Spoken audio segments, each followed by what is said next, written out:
Hello everyone, welcome to PW only IAS.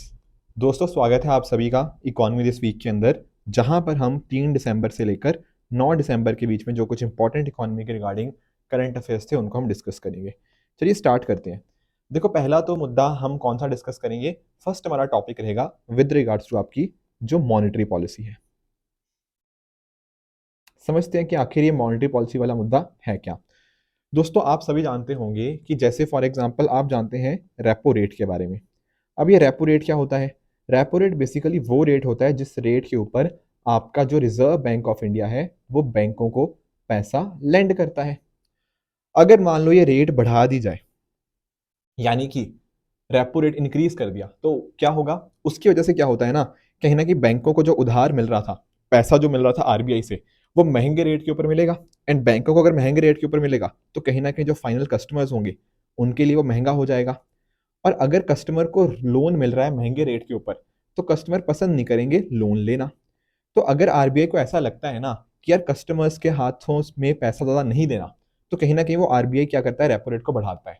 Otherwise on the other hand, अगर मान लो RBI को लगता है नहीं कस्टमर के हाथों में पैसा देना है ताकि कहीं ना कहीं उससे ग्रोथ बढ़ पाए, तो आरबीआई क्या करता है, रेपो रेट को कम कर देता है। अभी क्या हुआ है, अभी मॉनेटरी पॉलिसी कमेटी की मीटिंग हुई जहां पर रेपो रेट को क्या रखा गया, कांस्टेंट रखा गया। यानी कि पहले वो 6.5% था, अभी भी हमने उसको 6.5% ही यहां पर रखा है। अब यहां पर ऐसा क्यों किया हमने, बढ़ाया क्यों नहीं, कम क्यों नहीं किया? इसी वजह से क्योंकि हमने ना, एक तो पहली बात तो ग्रोथ तो चाहिए चाहिए, बट साथ में हमें यहाँ पे इन्फ्लेशन है, जो महंगाई है, उसको भी कंट्रोल करना है। तो आरबीआई को ऐसा लगा, बेसिकली मॉनेटरी पॉलिसी कमेटी को ऐसा लगा कि यहाँ पर ना आने वाले टाइम के अंदर हो सकता है हमारे वेजिटेबल के जो दाम है वो बढ़ सकते हैं। अगर दाम बढ़ेंगे तो इन्फ्लेशन बढ़ेगा, तो कहीं ना कहीं इन्फ्लेशन ना बढ़े उसके लिए अभी भी हमने इसको 6.5% ही हमें यहाँ देखने को मिल जाता है। पिछले कुछ सालों की अगर मैं बात करूँ ना, तो आप नोटिस करोगे कि जब कोविड 19 पैंडेमिक आया, उस समय क्या किया गया, उस समय हमारी जो रेपो रेट थी उसके अंदर एक गिरावट कर दी गई ताकि ग्रोथ को प्रमोट किया जा पाए। फिर कुछ समय तक ये कांस्टेंट रहा, पर जब महंगाई ज्यादा देखने को मिली ना, तो धीरे धीरे हमने क्या किया, हमने यहाँ पर रेपो रेट को यहाँ पे इंक्रीज करने लग गए। अभी पिछले फरवरी से लेकर, मतलब इस बार के फरवरी से लेकर जो नवंबर तक का समय है, दिसंबर तक का, जो अभी ये पिछले 9-10 महीने हुए हैं ना, इसके अंदर हमने रेपो रेट को 6.5% ही रखा है, बेसिकली ना बढ़ाया है ना कम किया है। तो यहाँ पर आप नोटिस करोगे ये डिसीजन लेता कौन है, तो आप बोलोगे सर यहाँ पर जो मॉनेटरी पॉलिसी कमेटी है यानी कि एमपीसी, ये यहाँ पर इस तरह डिसीजन लेती है। क्या डिसीजन हो गया? यहाँ पर होते हैं हमारे 6 लोग, 6 में से 3 लोग आते हैं आपके रिजर्व बैंक ऑफ इंडिया से, आरबीआई से, और जो बाकी 3 होते हैं इनको हमारी जो सरकार है, जो गवर्नमेंट है, वो नॉमिनेट करती है। जो 3 लोग आरबीआई की तरफ से आते हैं उनमें एक होते हैं आरबीआई गवर्नर जी, जो कि हमारे कौन है, शक्तिकांता दास जी। एंड उसी तरह से 2 और मेंबर्स यहाँ पे देखने को मिल जाएंगे। बाकी जो 3 मेंबर्स हैं वो गवर्नमेंट नॉमिनेट करती है। इनको एक साल के अंदर मिनिमम 4 बार तो मिलना ही मिलना होता है।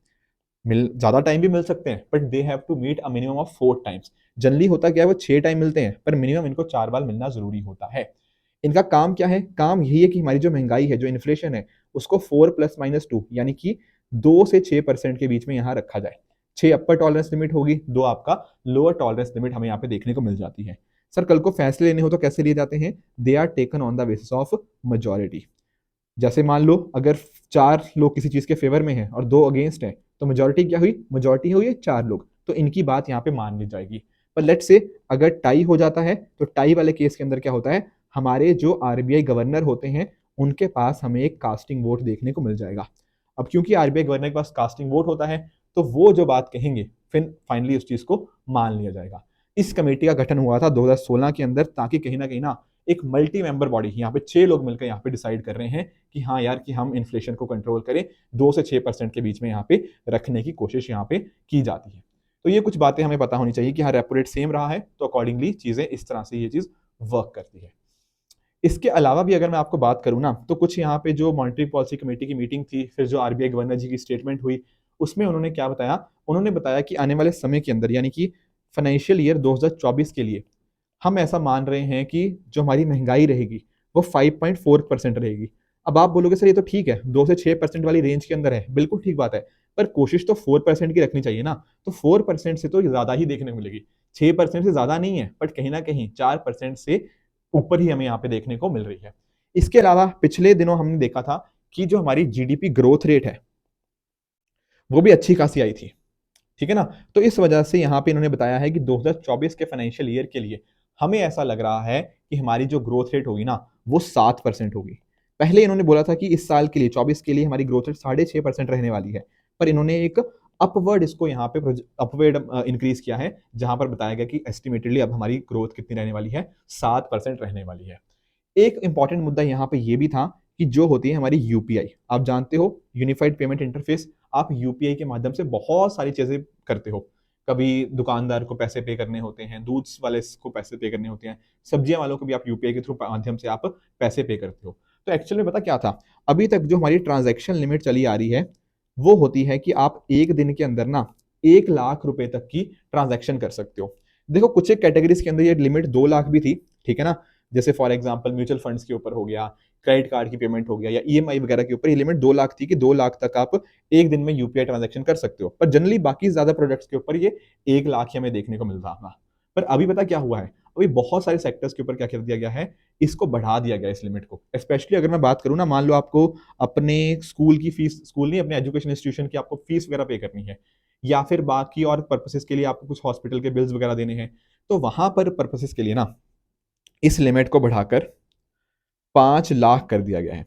बेसिकली एक क्या है, सरकार या आरबीआई अदर शुड से वो क्या कर रही है, एक पुश कर रही है। क्या पुश कर रही है, वो चाहती है कि यूपीआई के माध्यम से ना लोग थोड़ी बड़ी पेमेंट्स भी अगर करना चाहें तो वो कर पाए। तो इस वजह से ट्रांजैक्शन लिमिट को यहाँ पे इंक्रीज किया गया है। कुछ एक चीजों के ऊपर पहले भी इन्होंने लिमिट को इंक्रीज किया था, जैसे मान लो आपके आईपीओ सब्सक्रिप्शन हो गया, वहां पर लिमिट को इंक्रीज किया गया था। तो इस तरह से जो लिमिट्स है ना उनको भी यहाँ पर इंक्रीज किया गया है।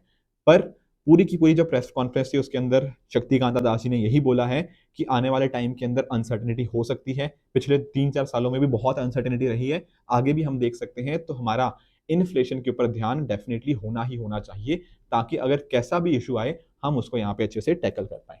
ये था मॉनेटरी पॉलिसी कमेटी के बारे में। आई होप अभी रिसेंट पॉलिसी कमेटी के अंदर क्या जिक्र हुआ है हमने वो भी समझ लिया, एंड कहीं ना कहीं उसका जो स्टैटिक पोर्शन था वो भी हम रिवाइज कर चुके हैं। अब बढ़ते हैं हम अपने दूसरे टॉपिक की तरफ। दूसरे टॉपिक बढ़ने से पहले ना मैं एक छोटा सा इन्फॉर्मेशन देना चाहता हूँ। देखो बहुत सारे बच्चों का आई एम श्योर उनका मेंस क्लियर हुआ होगा।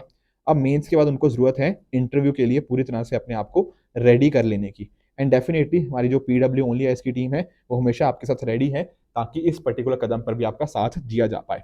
तो यहाँ पर अगर आप pwonlyias.com अगर आप हमारी वेबसाइट को विजिट करते हैं ना, तो इस वेबसाइट के ऊपर आपको ये सारी चीजें देखने को मिल जाएंगी कि हमारा जो इंटरव्यू गाइडेंस प्रोग्राम है उसके रिगार्डिंग सारी की सारी डिटेल्स देखने को मिल जाएंगी। तो डेफिनेटली आप या आपके जो भी फ्रेंड्स यहाँ पर इस बार इंटरव्यू देने जा रहे हैं उन तक आप ये सारी चीजें पहुंचा सकते हो। इसके अलावा अगर मैं आपको बात करूं तो आप हमारा जो कॉन्टैक्ट नंबर है 7428096990, इस पे भी हमें कांटेक्ट कर सकते हैं। बाकी जैसे ही आप वेबसाइट पे जाओगे तो यहाँ पर इस लिंक पर जाकर रजिस्टर कर सकते हो, आप हमें व्हाट्सएप भी कर सकते हैं। तो इस तरह से आप हमें डेफिनेटली अपना रीच आउट कर सकते हो, एंड आई एम श्योर कि आपको ये हमारा आईजीपी प्रोग्राम है, इंटरव्यू गाइडेंस प्रोग्राम, ये बहुत ज़्यादा हेल्प करेगा। और भी बहुत सारे फीचर्स हैं, know your state, know your hobby, आपके ये सारी चीज़ें आपको बहुत हेल्प करने वाली हैं। नेक्स्ट चलते हैं अगले मुद्दे की तरफ। अगला मुद्दा क्या है हमारा, अगला मुद्दा हम पढ़ेंगे सर सीआरए के बारे में। सर ये सीआरए क्या है, CRA is credit rating agency. Sir पढ़ क्यों रहे हैं इसके बारे में, पढ़ इसलिए रहे हैं क्योंकि ना हमारे यहाँ मतलब दुनिया में एक क्रेडिट रेटिंग एजेंसी है जिसका नाम है मूडी। अब मूडीज ने पता क्या किया, मूडीज ने आपकी जो चाइना है, चाइना का अगर हम बात करें उसकी जो क्रेडिट रेटिंग है उसके अंदर ना उसका एक आउटलुक होता है। कहने का मतलब क्या, जैसे मान लो मैं आपको एग्जांपल समझाता हूँ आउटलुक का। मैंने बोला जैसे ये चाइना रहा, ठीक है, तो मैं बोल रहा हूँ ये चाइना कैसा काम कर रही है, क्या चाइना की ग्रोथ फ्यूचर में कैसी रहेगी, ये सारी बातें हम यहाँ पे देख रहे हैं। अब एक होता है आउटलुक, आउटलुक का मतलब क्या कि फ्यूचर में क्या दिख रहा है, क्या फ्यूचर में ये इसी तरह से काम करेगा जैसा अभी कर रहा है, या फिर ये इससे बढ़िया करेगा, या फिर इससे खराब करेगा, उसको बोलते हैं आउटलुक। तो यहां पर पता क्या होता है, क्रेडिट रेटिंग एजेंसीज के द्वारा ना इस तरह से आपकी कंपनीज को या कंट्रीज को रेटिंग दी जाती है। मान लो उन्होंने कुछ आपको रेटिंग दे दी कि हाँ यार अभी इनका इतने में से इतना स्कोर है, आने वाले समय के अंदर क्या ये जो स्कोर है क्या ये स्टेबल रहने वाला है, या फिर हम एक्सपेक्ट कर रहे हैं कि ये इससे बढ़िया हो जाएगा स्कोर, या फिर हम एक्सपेक्ट कर रहे हैं कि ये स्कोर फ्यूचर में इससे घटिया हो सकता है, उसको बोलते हैं नेगेटिव। तो अभी पता क्या किया है मूडीज ने, पहले जो स्टेबल रेटिंग दे रखी थी चाइना को, अब वो बोल रहा है कि उसने उसको नेगेटिव में कर दिया है। कहने का मतलब क्या, फ्यूचर में हो सकता है कि जो चाइना की रेटिंग है उसको नीचे लेकर आया जाए। सर ऐसा क्या हो गया चाइना के अंदर? देखो चाइना के अंदर भी ना जो पहले इकोनॉमिक ग्रोथ देखने को मिलती थी, कहीं ना कहीं उस इकोनॉमिक ग्रोथ के अंदर एक कमी देखने को मिल रही है। इकोनॉमिक ग्रोथ के अंदर कमी है, plus at the same time आपका जो आपने देखा होगा जो रियल एस्टेट का वहां का सेक्टर है, तो रियल एस्टेट सेक्टर के अंदर भी कुछ तरह के हमें यहाँ पे क्राइसिस देखने को मिले हैं। एग्जाम्पल के लिए मैं अगर आपको बताने की कोशिश करूं तो वहां पर जो एक ऑर्गेनाइजेशन थी, ठीक है ना, जैसे एवरग्रांड नाम की, ठीक है, ये अपने आप में बहुत बड़ा मुद्दा बना था उस टाइम भी। तो यहाँ पर इन्होंने क्या किया है, ये अपने लोन के ऊपर ना डिफॉल्ट कर गए हैं। अब क्योंकि चाइना की इकोनॉमी इसके ऊपर बहुत डिपेंड करती है, तो कहीं ना कहीं इसका लोन डिफॉल्ट करना हमारे लिए मतलब चाइना के लिए काफी इश्यूज क्रिएट कर चुका है। क्या ये बात समझ आई? ठीक है, थोड़ा सा ना मैं आपको क्रेडिट रेटिंग एजेंसीज के बारे में थोड़ा मैं आपको और बताने की कोशिश करता हूँ। पहली बात तो ये समझो कि जो क्रेडिट रेटिंग एजेंसीज है इसके एग्जाम्पल क्या है। देखो एग्जाम्पल की बात करते हो तो एक तो मूडीज तो हमें पता ही लग गया, उसके अलावा स्टैंडर्ड एंड पुअर जिसको S&P के नाम से आते हैं, और इसी तरह से फिच। ये जो तीन एजेंसीज है ना, ये दुनिया भर के अंदर सबसे ज्यादा पॉपुलर आपकी क्रेडिट रेटिंग एजेंसीज है। ठीक है, उसी तरह से अगर आप नोटिस करोगे तो इंडिया के अंदर भी आपको काफी सारी क्रेडिट रेटिंग एजेंसीज देखने को मिल जाएंगी। जैसे फॉर एग्जाम्पल आपने शायद क्रिसिल का नाम सुना होगा। तो क्रिसिल क्या है? क्रिसिल आपकी क्रेडिट रेटिंग एजेंसी ही है। इसके अलावा जैसे फिच की ही कंपनी है फिच इंडिया, ठीक है ना, इकरा आपने सुना होगा, आपने केयर सुना होगा। ये सारी कंपनीज हैं, ऐसी कंपनीज जो कि दुनिया भर की अलग अलग कंपनीज को, दुनिया भर की अलग अलग कंट्रीज को क्या करती हैं, उनको रेटिंग देती हैं। कहने का अर्थ क्या, जैसे मान लो आपका यूएसए है, अब यूएसए की रेटिंग बढ़िया है, ठीक है, ऑन द अदर हैंड जो पाकिस्तान होगा उसकी रेटिंग थोड़ी खराब होगी, ठीक है।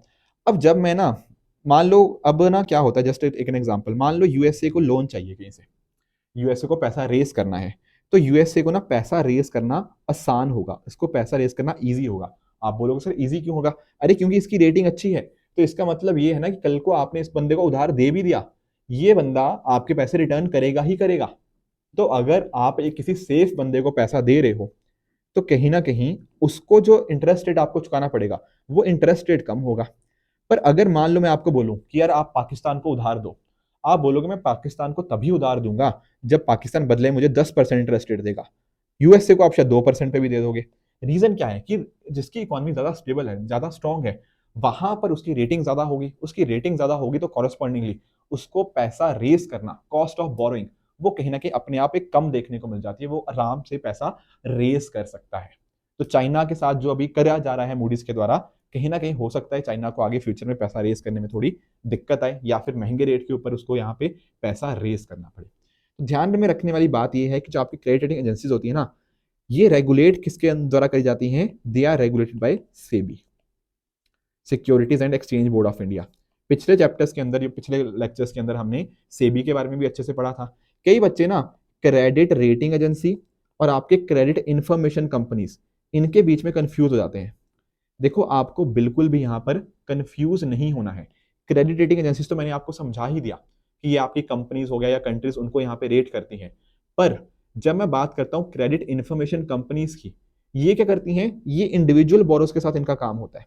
जैसे मैंने और आपने लोन वगैरह लेना हो, आपने सिबिल स्कोर सुना होगा ना, जैसे फॉर एग्जांपल आपका सिबिल स्कोर हो गया, तो ये सारी चीजें किसके अंतर्गत आती हैं? ये सारी क्रेडिट इंफॉर्मेशन कंपनीज के अंतर्गत हमें देखने को मिल जाती हैं। और इसी वजह से आपके ये जो सारे काम हैं, इनको रेगुलेट कौन करता है? इनको रेगुलेट करता है आरबीआई। तो बिल्कुल भी कंफ्यूज नहीं होना, क्रेडिट रेटिंग एजेंसीज आपकी सेबी रेगुलेट करता है, क्रेडिट इंफॉर्मेशन कंपनी जैसे सिबिल हो गया, इक्विफैक्स हो गया, ये सारे जो कहीं ना कहीं इंडिविजुअल बोरोस के ऊपर काम करते हैं, इनके रिगार्डिंग क्रेडिट रिपोर्ट जनरेट करते हैं, वो कौन देखता है? That come under reserve bank of India. I hope ये दोनों के बीच का फर्क आपको अच्छे से समझ आ गया होगा, ठीक है ना। तो चाइना वाला मुद्दा भी हमने समझ लिया कि चाइना के अंदर ऐसा चीज क्यों हो रही है एंड क्या क्या कहीं ना कहीं इसके पीछे कारण है। Plus at the same time Moody's ने यह भी बोला है कि चाइना की एक पॉलिसी थी, zero Covid policy. Zero Covid policy के अंदर क्या बात करी गई? इन्होंने बोला कि हम ना यार बहुत ही अग्रेसिव लॉकडाउन लगाएंगे। अगर मान लो किसी एक बंदे को भी कोविड हो जाता ना, तो पूरे का पूरा उस एरिया को यहाँ पे टोटल लॉकडाउन कर दिया जाता था। इस टोटल लॉकडाउन की वजह से क्या हो जाता था?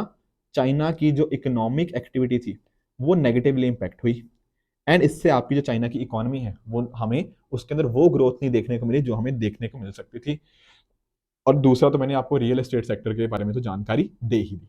तो जब भी इस तरह से चीज़ें डाउनग्रेड होती है ना, तो उसका इम्पैक्ट आता है। तो इस तरह से हमारी अलग अलग ग्रेड्स होती हैं। एक होती है आपकी इन्वेस्टमेंट ग्रेड हो गया, जो कि सबसे मतलब इन्वेस्टमेंट ग्रेड के अंदर भी जो प्राइम ग्रेड हो गया, फिर आपकी हाई ग्रेड हो गया। तो इस तरह से ना ये सारी, चाहे मूडीज की बात करो, S&P की बात करो, फिच की बात करो, सबका अलग अलग तरीका है। पर पॉइंट बेसिकली वही है कि आप मान लो किसी को 10 में से नंबर दे रहे हो, तो आपने यूएसए को 10 में से 10 नंबर दे दिए और पाकिस्तान को 10 में से 4 नंबर दे दिए, सिंपली ऐसा सोचने के लिए। तो जिस बंदे के पास नंबर कम है उसको पैसा रेस करना है, वो महंगे रेट के ऊपर आएगा। जिसको रेटिंग अच्छी है उसको आसानी से आप पैसा रेस किया जा सकता है। बस ये फर्क आपको पता होना चाहिए, एंड कौन इसको रेगुलेट करते हैं, वो चीजें भी हमने यहाँ पे डिस्कस कर ली है। एक और मुद्दा यहाँ पे हमें पढ़ना है, वो क्या है, वो है हमारे कोल सेक्टर के रिगार्डिंग। सर ये क्या मुद्दा है कोल सेक्टर के रिगार्डिंग? देखो पिछले दिनों के अंदर आपने सुना होगा कि हम ना कहीं रशिया के ऊपर ज्यादा निर्भर हो रहे हैं as compare to Australia with regards to coal sector. पहले तो ये समझो कि यार जब बात करता हूँ ना मैं कोल की, तो आपका ये भी अलग अलग टाइप्स में हो जाता है। एक तो होता है आपका कोकिंग कोल, ठीक है, इसको ना यहाँ पर मेटलर्जिकल कोल भी बोलते हैं। सर ऐसा क्यों, मेटलर्जिकल कोल या ये सारी चीजें क्यों? क्योंकि दरअसल में ना इसको हम एक्चुअल में कहाँ पे यूज कर रहे हैं, इसको हम यूज कर रहे हैं, ये जो वाला कुकिंग कोल होता है ये आपका स्टील बनाने के अंदर यूज होता है। ऑन द कॉन्ट्ररी एक होता है हमारा थर्मल कोल। थर्मल कोल हमारा जो यूज होता है वो हमारा हीटिंग पर्पसेस के लिए, ठीक है ना, या फिर जो एनर्जी होती है उसके लिए यूज किया जाता है। और एक्चुअल में ना इसमें फर्क भी होता है, आप लोगों ने ना अपने ज्योग्राफी के अंदर पढ़ा होगा कि जो थर्मल कोल है, या फिर इसको आप नॉन कोकिंग कोल भी कह सकते हो, ये कोल के अंदर ना क्या होता है, आपका जो कार्बन कंटेंट होता है, कार्बन कंटेंट वो कम होता है, पर आपका जो ऐश कंटेंट होता है, क्या होता है, ऐश कंटेंट वो ज्यादा होता है। ठीक है, तो जो चीज नॉन कोकिंग कोल के अंदर ज्यादा, वो कोकिंग कोल के अंदर कम, तो यहाँ पर ऐश कंटेंट ज्यादा और कार्बन कंटेंट कम। यहाँ पे एग्जैक्टली उल्टी चीजें यहाँ पे देखने को मिल जाती हैं। तो यहाँ पर ना कोकिंग कोल कहीं ना कहीं कहाँ हेल्प हो रहा है, स्टील बनाने के लिए। अब इंडिया के अंदर आप जानते हो यार स्टील वगैरह की बहुत रिक्वायरमेंट पड़ती है। तो अगर एक एग्जांपल इमेजिन करो, मान लो कोकिंग कोल के दाम बढ़ गए, अगर कोकिंग कोल के दाम बढ़ जाएंगे सर, कहीं ना कहीं हमारी जो स्टील है उसके दाम बढ़ जाएंगे। बिल्कुल ठीक बात है। अब ऐसे टाइम के अंदर अगर मान लो हमारी चीज़ों के दाम बढ़े जा रहे हैं, हमारे इंडिया के लिए तो काफ़ी ज़्यादा मुश्किल इशू हो जाएगा। बिल्कुल ठीक बात है। और इंडिया तो दरअसल में ना स्टील का, क्रूड स्टील का सेकेंड लार्जेस्ट प्रोड्यूसर है दुनिया भर के अंदर। अब अगर हम इतने बड़े प्रोडक्ट प्रोड्यूसर हैं, तो कहीं ना कहीं अगर रॉ मटेरियल के अंदर थोड़ा सा भी बदलाव आएगा तो इंडिया के ऊपर तो बहुत ही नेगेटिव इंपैक्ट आएगा। बिल्कुल ठीक बात है। तो एक्चुअल में ना हम अभी तक ये सारा काम करवाते थे, ये जो मेजरली मतलब सारा नहीं, एक मैसिव जो चंक था ना, मोस्ट ऑफ द जो कोकिंग कोल आता था वो कहीं ना कहीं हमारा ऑस्ट्रेलिया से आता था। अच्छा ठीक है, अच्छी बात है। पर अभी रिसेंट टाइम में पता क्या हुआ, यहाँ पर ना ऑस्ट्रेलिया के अंदर एक एरिया है जिसका नाम है क्या, क्वींसलैंड, ठीक है। वहां पर कुछ हमें इश्यूज देखने को मिले, किस तरह के, यहाँ पर कुछ एरियाज के अंदर हमें फ्लड्स देखने को मिल गए। अब फ्लड्स आने की वजह से वहां पर जो माइंस वगैरह थी उनके अंदर कुछ इशू आ गया, एंड इन फ्लड्स की वजह से वहां पर जो सप्लाई थी कोल की वो इफेक्ट हो गई। तो जब किसी चीज की सप्लाई कम हो जाती है तो क्या हो जाता है सर, उसके साथ उसकी जो डिमांड है ना, मतलब डिमांड तो ज्यादा थी ही थी पहले, पर सप्लाई कम होने की वजह से उस चीज के जो दाम है, उसके जो प्राइसेस हैं, वो कहीं ना कहीं बढ़ जाते हैं। तो इंडिया को यही दिक्कत आ रही थी। इंडिया को इसी इशू की वजह से इंडिया ने बोला कि नहीं यार, ऑस्ट्रेलिया के ऊपर इतना महंगा कोल तो हम नहीं अफोर्ड कर पाएंगे। फिर यहाँ पर रशिया एक ऑप्शन था। कोशिश हम कई सालों से कर रहे हैं रशिया के ऊपर हम और बात करें कोल के रिगार्डिंग, पर दिक्कत पता कहाँ आ रही थी? आप जानते हो कि रशिया और यूक्रेन का कहीं ना कहीं क्राइसिस हमें देखने को मिला पिछले कुछ टाइम्स के अंदर। रशिया के यूक्रेन क्राइसिस की वजह से ना हम उतना यहाँ पे इनसे परचेज नहीं कर पाए कुछ कारणों की वजह से।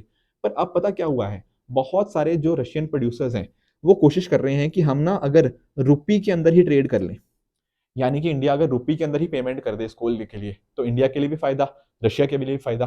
तो इस तरह से ना, ताकि वहां से हम रशिया के साथ अपने रिश्ते भी बेहतर करेंगे। तो ये सारी चीजें हमें यहाँ पे देखने को मिल रही हैं, जिस वजह से इंडिया अब ऑस्ट्रेलिया पे अपनी निर्भरता थोड़ी कम कर रहा है, एंड वही सारी चीजें हम यहाँ पे रशिया के थ्रू सोर्स करने की कोशिश कर रहे हैं। तो ये कुछ मुद्दे थे, ये कुछ पॉइंटर्स थे जो हमें आज के सेशन के अंदर पढ़ने थे। आई होप आपको मॉनेटरी पॉलिसी कमेटी और जो बाकी हमने मुद्दे पढ़े वो सारे समझ आए होंगे। अब चलते हैं कुछ क्वेश्चंस की तरफ, प्रैक्टिस कर लेते हैं कि कौन से क्वेश्चन हमें प्रैक्टिस करने हैं। देखो लास्ट टाइम मैंने आपको दो क्वेश्चंस दिए थे।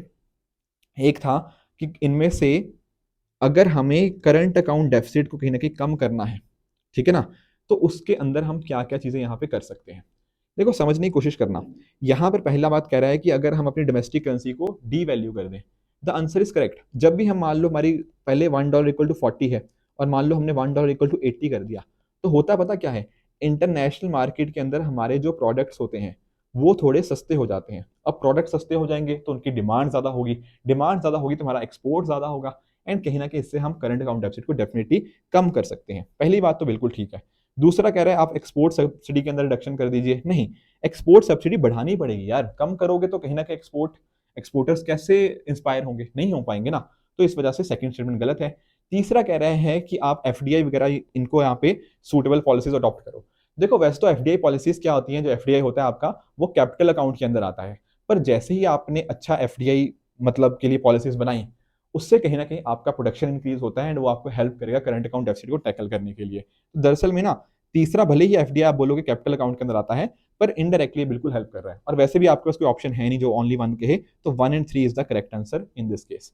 दूसरा क्वेश्चन मैंने आपसे पूछा था आईएमएफ के बारे में, आईएमएफ किन किन कंट्रीज को लोन देता है, तो बहुत ही सिंपल आंसर है कि जो भी आईएमएफ की मेंबर कंट्रीज होंगी ना, सिर्फ यहाँ पे उन्हीं को लोन देगा, और किसी यहाँ पे किसी ऐसा नहीं है कि सिर्फ डेवलपिंग कंट्रीज को या डेवलप्ड को या फिर किसी भी कंट्री को, नहीं, जो भी उसकी मेंबर कंट्रीज होती हैं सिर्फ उन्हीं को यहाँ पे लोन देता है।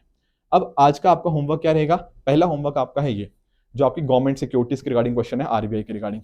तो इसका आंसर मुझे आप नीचे कमेंट्स में बताओगे कि आपके हिसाब से इसका कौन सा आंसर ठीक है, कौन सा गलत है। एंड दूसरा आपका होमवर्क रहेगा with regards to payment bank, तो इसको भी ट्राई कीजिएगा, मुझे कमेंट्स में आंसर बताइएगा कि आपके हिसाब से इसका आंसर क्या होना चाहिए, फिर नेक्स्ट वीक अकॉर्डिंगली हम इसको डिस्कस कर लेंगे।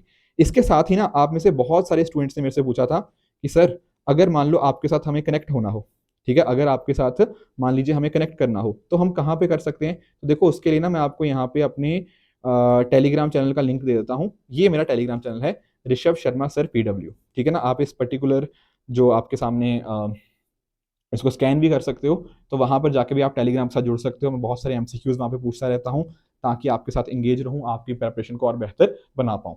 ठीक है दोस्तों, तो आई होप आज का लेक्चर आप सभी को बहुत अच्छे से समझ आया होगा। इसी तरह से आप भी अपने एंड पे हार्डवर्क करते रहिए। Good bye and good luck.